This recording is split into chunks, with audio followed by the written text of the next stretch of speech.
Well, good evening and welcome from home address. It's the 22nd of November 2023 and I'm feeling rather exhausted today. Well, I haven't sat down. This is the first time I've actually sat down since I got up. It's been very hectic. I think, well, I like to put it in the same category as a classic Mercury retrograde, because everything to do with technology seemed to go haywire today. I'm not sure if anyone found that themselves, but 2211 day. Well, 2211-2023, but there's four twos and two ones, yeah. I remember, what year was it? Yeah, 2011. I remember being in the office environment and everybody was in tenterhooks in regards to the countdown to this palindrome type thing where it was going to be 11/11 on the 11th day of the 11th month of the 11th year of the century. And I remember all the IT people going around half crazy for weeks before it because of something. I can never remember now if it was fake news or whether it was something that the technological people had issues as a warning, but something to do with the computers were going to malfunction or completely break down when all the binary numbers came in sequence. I don't know. I'm not, savvy enough with technology to go into any detail about this. Unfortunately, and well, probably fortunately, because I would sit here for hours talking about binary numbers, which would be pretty boring. But I do recall that, and I remember this real apprehension with everyone. And we were told not to go near the computer at any time after 11 a.m. on the 11th of November that year. Things are a bit sketchy. It's a little while ago now, so I'm not entirely sure. But that's what came to mind today. But just every single thing was stalling or not working correctly or reloading or not just on my devices or computer, but in the banking world as well. Everything seemed to have an issue. Everyone on the phone seemed to have an issue. Systems down. Systems not operating. It was very bizarre. So that's the sort of thing that happens with Mercury retrograde, but we're not due one until next month. That will be the last one of course, for 2023, but that should last about 3 weeks, unless it's coming in early. It does come in early and starts to impact, but I think it's just too early, actually, Annie. But anyway, colder weather's arriving, and I've completely fallen out with the Met Office now. I went ballistic because they had failed to mentioned snow in the forecasts and gave unrealistic temperatures. I think I made reference to that in some previous vlogs. I won't go back into that in detail, but anyway, I had a little sneak view at one of the uploads this evening, and for the forecast for the foreseeable future, and they mentioned snow and sub-zero temperatures, although they didn't put them on the map, which I corrected them about as well. But anyway, I felt a little bit better from viewing this, and I felt that some of my grievances about the Met Office not referring to the snow conditions, even upland snow, was a dereliction of their duty, basically, as meteorologists. So they appear to have taken my words and changed the format However long that lasts, I don't know. I've got to keep on top of these people, you see.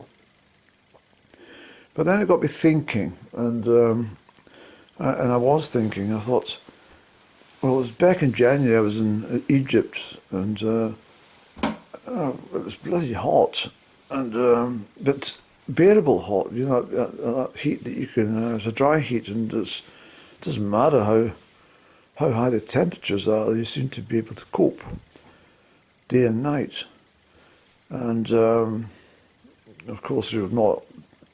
You got a telling off if you're wandering around at 11 o'clock in the morning or at noon without a sun hat.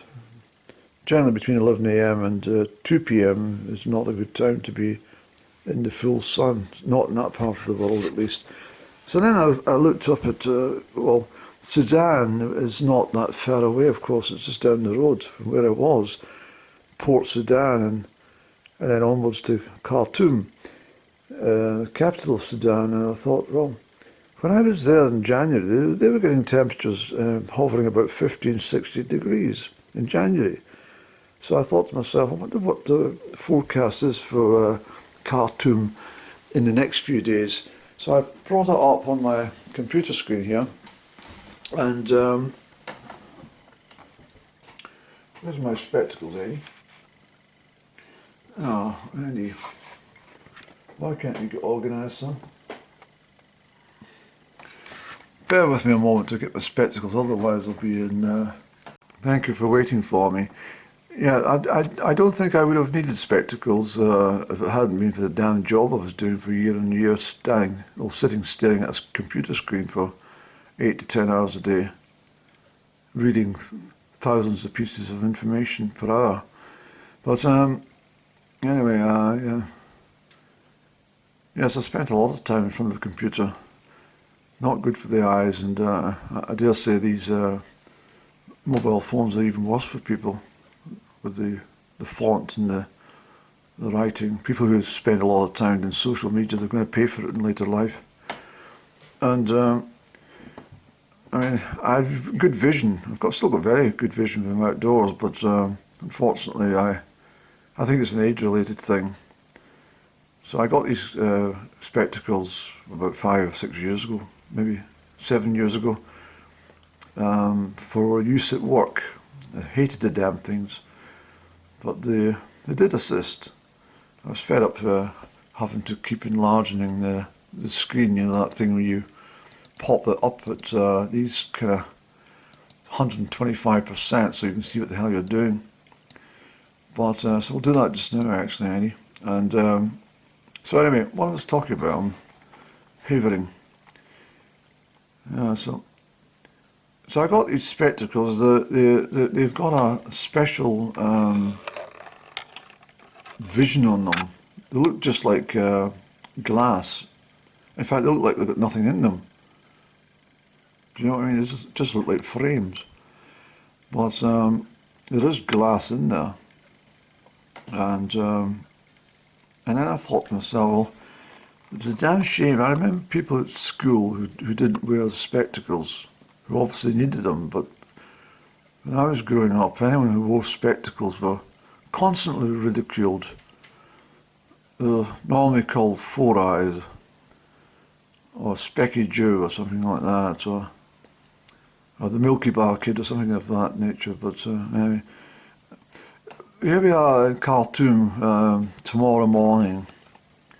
Well, at 4 o'clock in the morning, it's 25 degrees, which 26, 9 o'clock it's 28, 10 o'clock 29 degrees. And this is the winds coming from the north too, you know, but anyway, coming down from Haggadah. Then we slowly rise till about 2 o'clock when we hit 34 degrees, so we're well into the 90s. And then if we scroll down to the UV levels, well, in Scotland it's 0 at the moment, possibly 1 if the sun's out. But here we have, you know, number 9. I've seen this up off the radar. I've seen it above 12 and in Damascus and that part of the world, but goodness knows what it is down in Sudan. Completely off the scale. But so there we go. At 11 o'clock, it's UV9, so 45 minutes in the sunshine, you'll be burnt to a crisp. And if you're sitting there at 2 o'clock, well, the temperature will be sitting at 34 degrees tomorrow, just after lunch.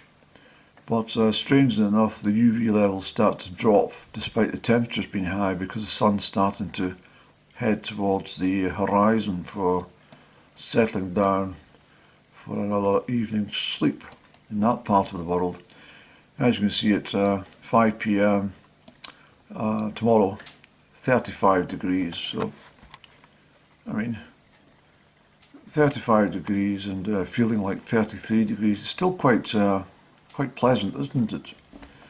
And if you go to your bed all sunburned, if you're a European on holiday, well, at 11 p.m. it's still going to be 29 degrees Celsius. But, so what we got here, Annie? We've got, let's flick that away so we get things. Friday, we've got a high of 38, and Saturday it's 38. Sunday we're up to 39, and then we're back to 38. Oh, Tuesday's a bit chilly, isn't it? 37 degrees Celsius on Tuesday by the looks of things. And of course it's around about 25, 26 throughout the night. But that's Khartoum in Sudan. But then I thought to myself, how's it doing in Yakutsk in Siberia? Can you hold the camera steady, please, Mr. Brock? Yes, please. There you go, Yakutsk. Why are they not giving us any? Here we go. Typo error. So rather the opposite here, I have to say. And you know, tomorrow, well,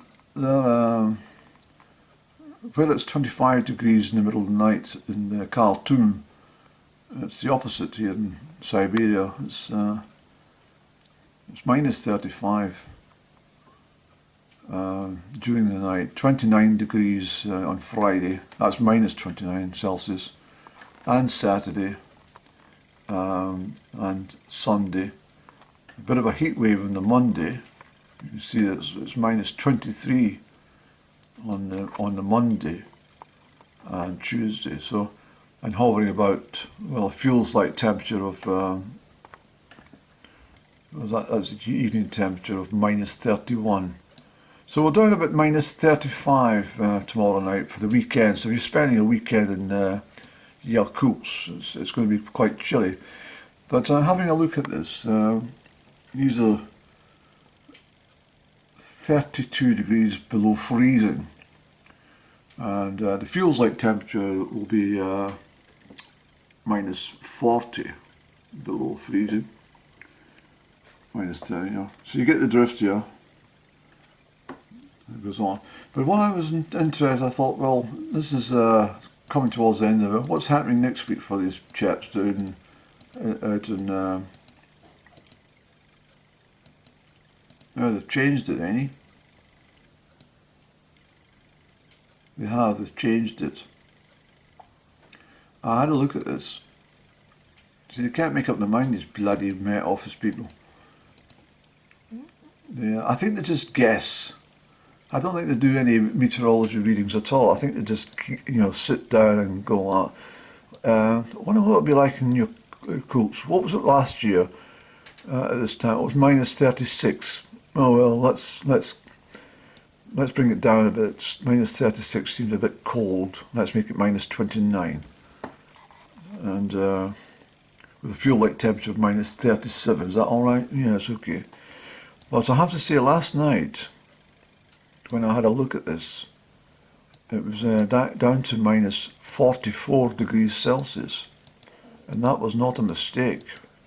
So maybe I need to write to another memo to the Met Office to say that on the 21st of November, I couldn't help noticing, because I'm planning a trip to Yakutsk in Siberia, and I was wondering what levels of clothing I should take with me, and I saw that the temperatures were down at -41 and -44 for the end of November, with a fuel light temperature of -45, -46 or more. But you seem to have reduced that. Any reason? It means I'm going to have to unpack my suitcase and put in lighter clothing. Well, here we are. I mean, look, what day is this, Annie? Saturday. It's -34 with a fuel light temperature of -43, and that's at anyone up for breakfast early is going to feel it pretty chilly. So I can imagine bloody Patrick Harvey trying to tell the people out there, oh, don't put your wood fire on, your log burner. Don't put your wood stove on. No, you've got to save the planet. Oh no, don't have a gas boiler. No, they'd stick him in the bloody ice, wouldn't they? I think he's lost his another ridiculous idea from these bloody Greens. They're trying to ban people's gas boilers in their houses, and it was going to go ahead, but at the very last moment it's been pulled, and he's got egg in his face. Well, no one can find him. He's in hiding. He's in constant hiding. That man. He's shitting himself in case Mossad are on his tail. But anyway, that's a long story. But let's reduce this again, Annie, because it's too big for operations. We'll put it back to its normal -80. At least a thing now. What else are we doing here? Yeah, so that's what I'll do. I'll have a word with the Met Office and ask them why they've changed the forecast so rapidly, temperature-wise, for Yakutsk. Let's have a look at Fairbanks in Alaska. See what the heck's going on there. See, United States of America, of course it is a part of the USA, but I mean, why can't they just put Alaska? What have they got to do that for? Not bad. Oh, they've got today's forecast in. Oh yes, it will be today, because they're ahead of us. -15. Not bad. You go for a stroll in the park, even though it's -15. Feels like -19, -18. Not bad. But, what about Winnipeg? I don't hear much about Winnipeg these days. Never heard anything about it, not even in the news. Canada. Nothing happening there. It's minus, yeah.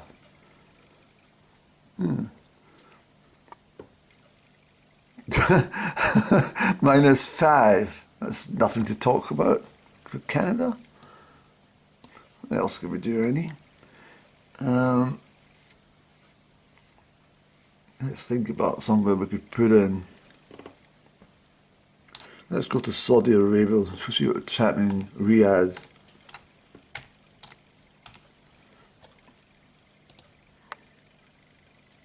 Not very warm, is it? 24, 25 tomorrow. Today, sorry.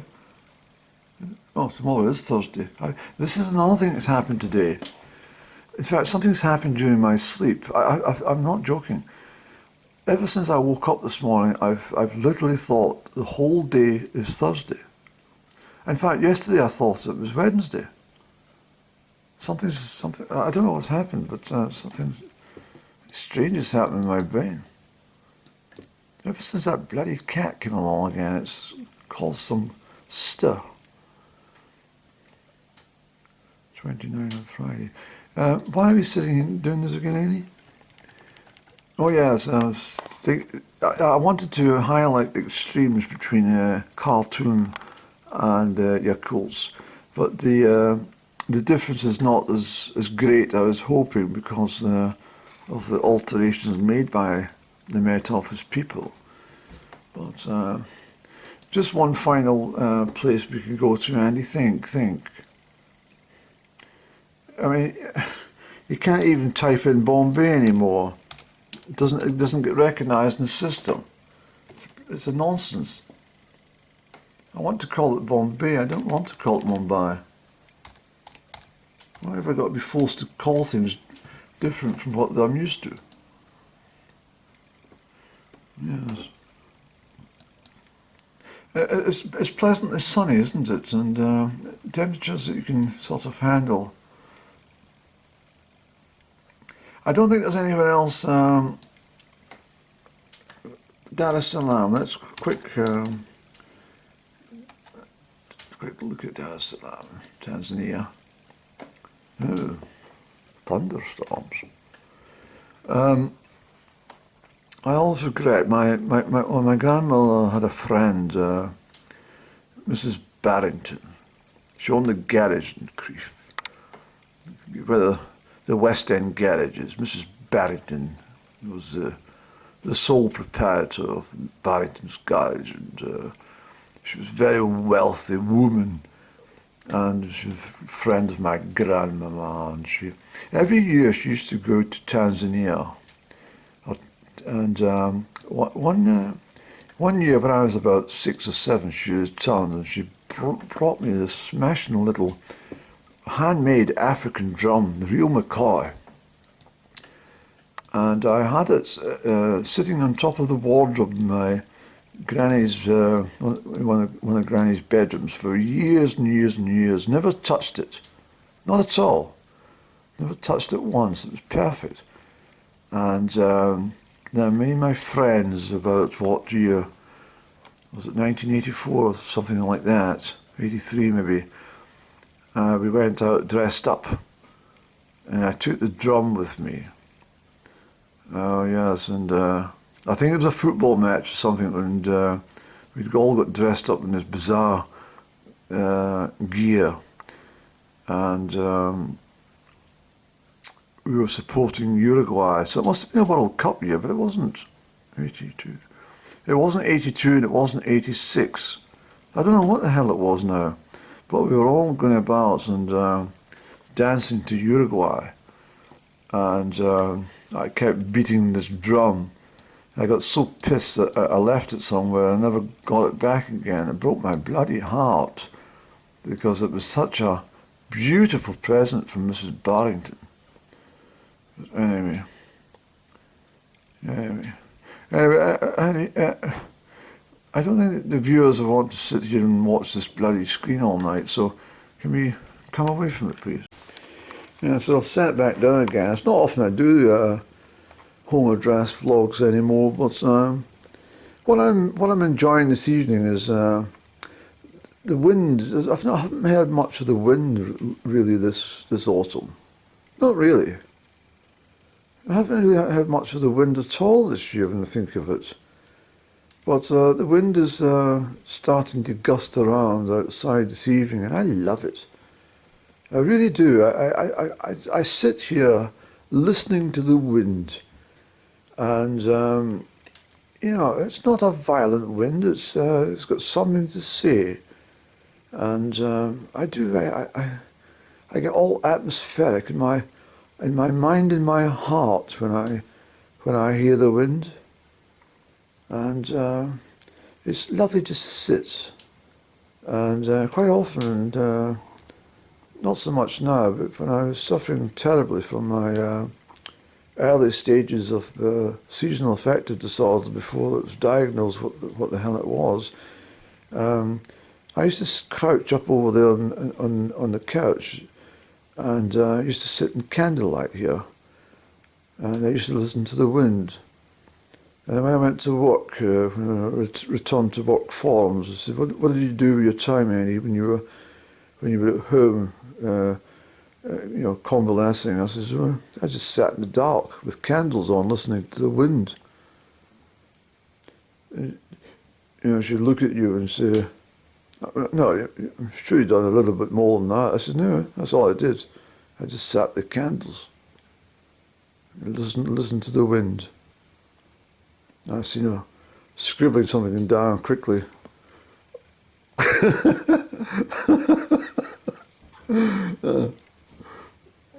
And I do. I got all magnetized, but especially a westerly wind. I find the westerly winds quite refreshing, but one of the winds that I really enjoy out here in this village is when it comes blasting down from the north.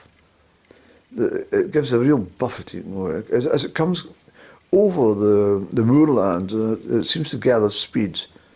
It hits the mountains, and then what you get is a catabaric wind, and it funnels down the glens, and it comes roaring down into my little hamlet here.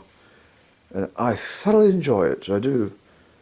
And that's the time I like to just sit and stare into space and imagine that I'm a lighthouse keeper. That's the time of constant isolation and perfect peace. Just me and the wind.